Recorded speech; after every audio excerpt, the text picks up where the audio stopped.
साथियों नमस्कार। कृषि बाजार भरतपुर से मैं हरपाल सिंह। साथियों आज की चर्चा करेंगे सरसों और सोयाबीन के बारे में, लेकिन उससे पहले आप सभी से वही अनुरोध कि जो भी साथी हमारे चैनल पर नए हैं वो हमें लाइक, सब्सक्राइब और शेयर भी कर सकते हैं।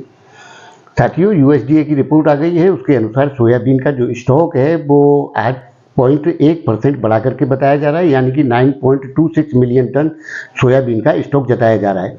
साथियों उसके हिसाब से ही जो रिपोर्ट आई है उसमें जो सोयाबीन के तेल का स्टॉक है उसे भी 5.3% बढ़ा करके 5.16 मिलियन टन का आंका गया है। साथियों उम्मीद थी कि ब्राज़ील के अंदर फसल को सोयाबीन की को कम आंका जाएगा, लेकिन वैसा नहीं हुआ है।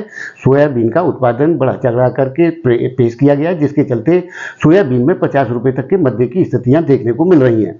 साथियों उसी प्रकार से सरसों में भी 50 रुपये की गिरावट है, यानी कि सरसों सोयाबीन में आज की तारीख में 50 रुपये तक की गिरावट दर्ज की जा रही है। साथियों आगामी दौर के अंदर मई माह में मध्य की संभावनाएं व्यक्त की जा रही हैं। कुछ विशेषज्ञों का मानना था कि जो 102 रुपये तेल बिक रहे थे पिछले साल, वो इस जाकर के 17 रुपये की गिरावट के साथ में 93 रुपये के पर केजी के हिसाब पर पहुंच गए, जिसके चलते सारे तेलों की स्थितियां जो थी वो 90 से 93 रुपये के आसपास बिके, जिसके चलते भारी मध्य का सामना सरसों सोयाबीन यानी कि तिलहन की फसलों को करना पड़ा था। साथियों वैसी स्थितियां आज भी कुछ साथी इसमें देख रहे हैं कि बड़ा मंदा मई के महीने में देखा जा रहा है, क्योंकि उत्पादन की अधिकता और जो सरकम ट्रांसेस बन रहे हैं उसके हिसाब से पिछले साल जैसी गणनाएं करने में ज़्यादातर जो हमारे व्यापारी वर्ग है या जो भी लोग हैं व्यापार से संबंधित, वो इसमें बड़े मंदे की संभावनाएं व्यक्त कर रहे हैं। उसके बावजूद भी वो जो जून माह है, जून माह में बड़ी तेजी की संभावनाएं व्यक्त कर रहे हैं। साथियों क्या होगा ये तो आने वाला दौर ही बताएगा, लेकिन जिस प्रकार की मंदे की संभावनाएं व्यक्त करी जा रही हैं वैसा लगता नहीं है, यानी कि प्रतीत नहीं होता है कि जो पिछले साल के रिकॉर्ड स्तर की जो गिरावट खाद्य तेलों में देखी गई थी वैसी गिरावट देखने को मिलेगी। ऐसी संभावनाएं बहुत कम प्रतीत होती हैं। साथियों हमने पहले भी अनुमान जताया था कि भरतपुर मंडी 5000 कंडीशन से नीचे बिकने की संभावनाएं बिल्कुल नहीं है, जिसके हिसाब से आज तक देखा जाए तो सरसों जो है किसी भी कंडीशन में 5000 रुपये से निचला स्तर जो है सरसों के अंदर 42 कंडीशन का भरतपुर में अभी तक 1 घंटे के लिए भी नहीं आया, और आगामी दौर में भी आने की बिल्कुल संभावनाएं प्रतीत नहीं होती है। लेकिन बाजार का रुख ऐसा दिखाया जा रहा है कि जो सरसों कल 5090 रुपये थी वो आज 5042 रुपये के भाव बोले गए हैं, और जल्दी उम्मीद की जा रही है कि सरसों 5000 रुपये के अंदर भी जा सकती है।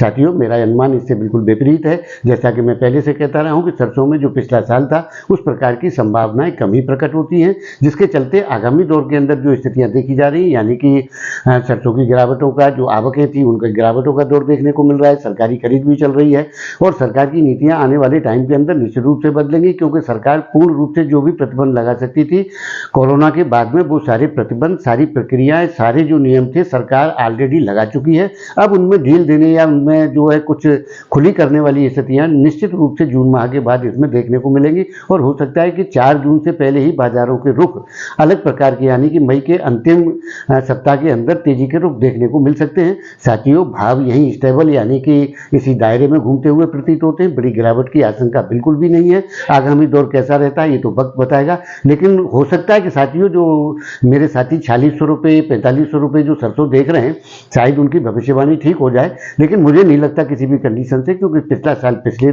कंडीशनों के हिसाब से था और आने वाला साल जो वर्तमान में चल रहा है उसकी परिस्थितियां कुछ अलग प्रकार से हैं, जिसके चलते इतनी बड़ी गिरावट की संभावनाएं कहीं से प्रतीत नहीं होती है। बाकी तो दौर कैसा रहेगा ये तो आने वाला दौर ही बताएगा, लेकिन साथियों इतना तय है कि सरसों एक सीमित दायरे के अंदर ही बराबर बनी रहेगी। इससे बड़ी गिरावट की आशंकाएं कहीं से भी प्रतीत नहीं होती है, ऐसा हमारा व्यक्तिगत अनुमान है।